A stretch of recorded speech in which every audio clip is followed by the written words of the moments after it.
What's going on, guys? Welcome back to another episode. So today we are dealing with another cold snap. Even though it is 80 degrees right now. Yeah, it's actually 82. It's a little warmer than I just checked the temperature on the truck. My truck said 82. Well, what was that?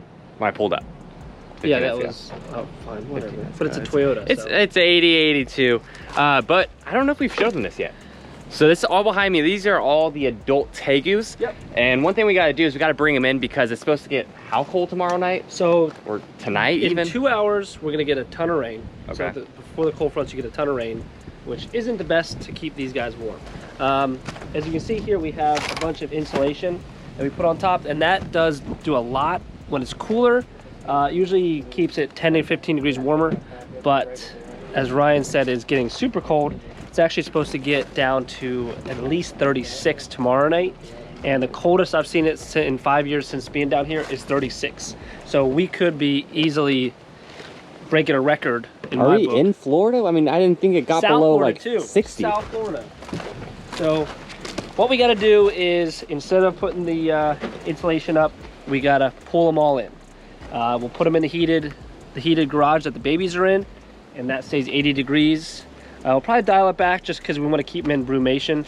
But obviously it's much warmer than 36. So today we are gathering up all the animals, marking as to what they are for the most part as far as the morphs or the genetics. So you basically want to keep everything in order, even though like look guys, we've got probably 60 of these tubs out here, like these Home Depot tubs.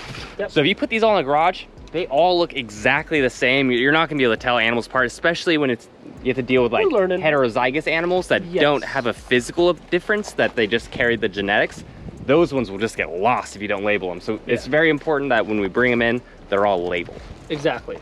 We're starting to learn the animals individually, but you know, we've only had them a couple months, so, well, actually we've had them probably 6 months now. It's crazy to think. But yeah, anyway, we got to catch them all up, even though it is super nice out.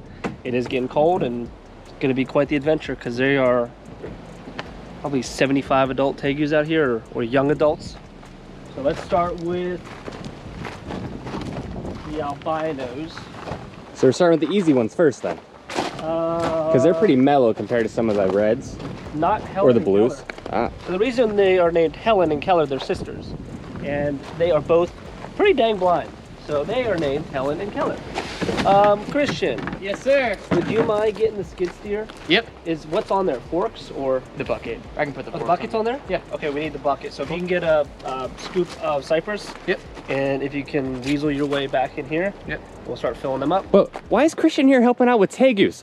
So we featured him in a few videos with crocodiles, but you're a croc guy. How like croc docs? You got it literally on your shirt. That's what happened. There was a Tego on my shirt, and he got converted. So we upgraded him. You know, he was a croc guy, and now he's a Tegu guy. So he's working his way up to the top. What is the top? I mean, working his way up. I mean, we haven't even said it. I mean, you got a primitive predators hat on. You're helping with Tegus. I'm here, Tegu specialist for the day. Yes. So we called him a specialist for today.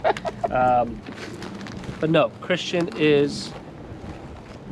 He's the newest member, come on! But I'm trying to get it out of you guys. That's right. Newest member of Primitive Predators. Well, that's right, everybody. If you like me or not, I'm here to stay. All right, let's get work. All right, so what we're doing is we're putting cypress mulch in here, and what that does is if they defecate or urinate, it just absorbs all the odor. So it really cuts down on the VOCs, I guess, volatile organic compounds, in the tubs. So it's just a great bedding. You know, it just absorbs any contaminants they might put in into the tub during their short stay. Yeah, pretty much they're staying maybe a day if tomorrow doesn't warm up at all, but at least overnight. 2 nights. 2 nights? At least 2 nights. What's the saying? If you're cold, they're cold. Bring them in. Come here, bub. This is a big old albino ice. Albino ice, that's a big boy. Albino ice, yeah, he's beautiful, guys. And supposedly albinos are a little bit less cold tolerant, so it's definitely best to get them in for sure. But like I said, with 36, I'm not going to chance it with these guys. That's just to pull them in, let them have a cozy stay, and be back out. And here's your labeling. Yep. And again, you know, in all honesty, guys, I've seen these animals enough that I'm starting to really learn who's who. Christian, do you have more zip ties? Yep. So you're zip tying the tubs as well, just to keep it extra secure? Man, these guys are tough. They will definitely push out. What we like to do is put the bigger ones on the bottom and then stack them because they have all the air holes on the sides. But you know, they've still been known to push out. So, and they're in the garage, so even if they get out, it's not the worst case. But let's just keep them all locked up. And one thing I think we're gonna do, guys, is since we have a good 70 plus tegus, this video would literally be an hour long of us collecting tegus, showing you every single one. We're gonna be out here an hour? We'll get to Probably, we're gonna get to work. So I'm gonna get to work helping move them. So what I'll do is I'll show you guys maybe some few of the really cool individuals, and then also where we move them inside to. I'll kind of give you a glimpse of the process without dragging you through the boring details. Let's show one more. Oh, he wants to show one more. So these guys, we added some topsoil, but definitely makes a little bit of a mess of things. So they can lose their tail, so just want to be careful with that. Slowly coax him out. He is cooler, so he shouldn't be too crazy, but this is a big male golden anery. So for all those guys getting baby golden aneries, this is what they turn into. Yes, he is. This is honestly my favorite of all time, just because they aren't so fragile like the albinos with the eyes and everything with outdoors. And you still have some available, right? Like maybe the aneries, do you have any? I think we only have 2 left. Oh, so if you want one of these beauties, better act fast, guys. They are going super, they went super quick. I mean, we had one guy buy 7 alone. Yeah, he got 3 and then bought 4 more a couple weeks later. So he definitely liked them too. So that was awesome. They just look so different, you know, from being a red tegu to having a silvery gray coloration completely is just such a cool looking animal. So this is one of a very special handful of tegus in the United States. This is an albino red tegu, which is cool, but believe it or not, for being an albino, it's still very red. Yeah, I mean, so that's what again, that's why I like the aneries, is because there's such a stark difference between a regular red. I mean, to honestly the unexperienced tegu individual, I mean, this would just look like a nice red tegu, but this is the albino red, and this is an adult female named Ariel. So we'll definitely be tucking her away for the cold nights. So beautiful. I love these red tegus so much. It seems like so many people work with the ices and the blues, but not many people are working with the reds as much. So these are always ones that I actually love too, is even though they are blues, they are insanely blue blues. wow. I think they call them like a powder blue, and they are 2 males here, but they are prime examples of a gorgeous blue. You know, everyone's pushing these high white blues, but I love this powder blue animal. I mean, nothing like it. You know, I'd choose this sky blue coloration, you know, this baby blue, over a white animal any day. I mean, they are just absolutely stunning. And I'd go the exact opposite. I'd go white over the blue one. No, you wouldn't. Yep, I love the high whites. White. Really? I love the high whites. But it's just gray and white. Like, look at they this look color. so cool. This color is insane. But that's the beauty of them. There's such a variation that people, you know, like me, love these blue ones, and you know, the idiots like you like the high white ones. A little bit for everyone. Yeah. Want to show the other one real quick? Yeah. I'll put a lid on this one. Put a lid on this one. So this one is Papa Smurf. Papa Smurf. Papa Smurf, and Papa Smurf is hot. See it? Yeah, that's his tail. So as you guys know, I'm like the sheep pile king. Had a bunch of leftover sheep pile and use it as their hides. His tail is a little to the right, like where that rock is, and then closer to us. Oh yeah, there he is. You may see Kyle about face pretty quick. Oh, he's being good. Now, why do you like Papa Smurf? Is he super blue too? Papa Smurf, Papa Smurf is angry. We woke him up and he is not a morning person apparently.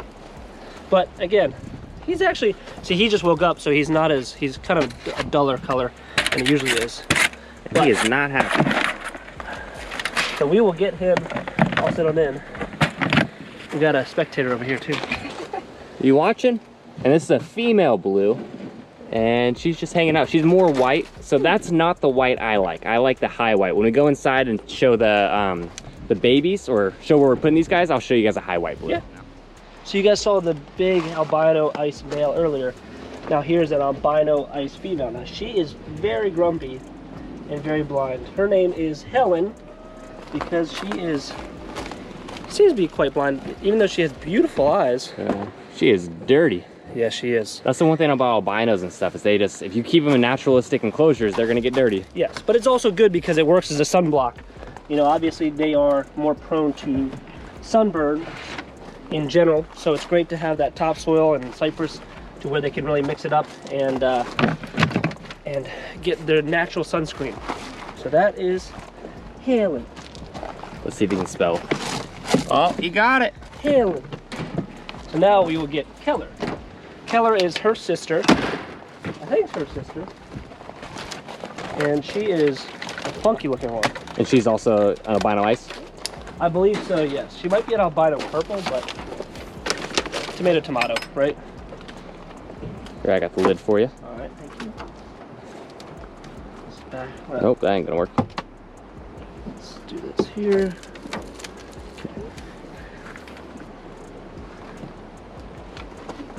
So Keller is more of an orange coloration. And does she have the same attitude as Helen? No, she's a little bit better. She's a little bit better. But Helen is very cantankerous all the time. You see, she's very, very orange. She's super orange. Yeah. It's funny because my favorite color is orange, but I actually like Helen more. I like where it's stark white and, you know, the yellow and orange influx, but Influence? influence, yeah. Yeah, she's pretty. Yeah, she is. She's definitely, you can tell she's in brumation. They're super chill. That's the beauty of working with them this time of year, is they are calm. Where the summer is when I moved all these guys, a whole different story. And also, it was when I was learning a lot more about Tegus, so didn't have a ton of experience with handling them. I gotta say, you know, my experience with crocodilians definitely helped with just having quick hands, because, you know, when you touch them, I mean, when you grab their tail, they're gonna spin around super quick. But also these guys will just rush you too. You know, they're in a feeding mode. I mean, they'll just absolutely rush you from the other side of the enclosure. And like I said, luckily this time of year, they're pretty chill. But otherwise, when they're in that feeding mode, I mean... And what we got here, just a regular red? Yes, this is the Euro line of reds, though. Oh, and there's that. Oh. So this one's a little bit skittish. So this is, yeah, male. European male. There's just a male in here. So let's get on in there with.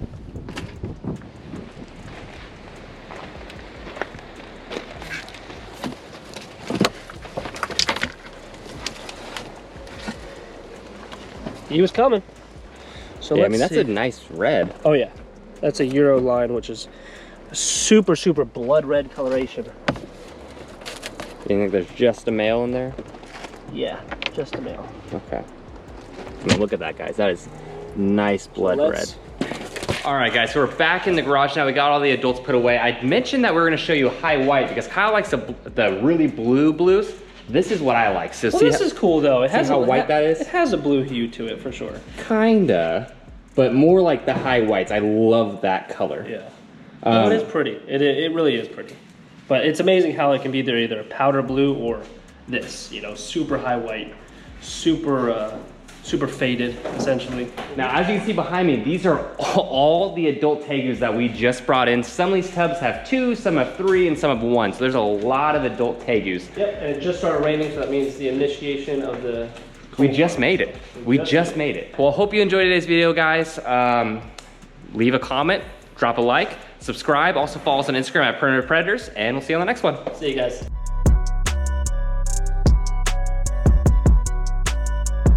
Kyle can't get this lid to stay up. Oh, I'm thinking about it. Having a problem keeping it up? Where's the tegu?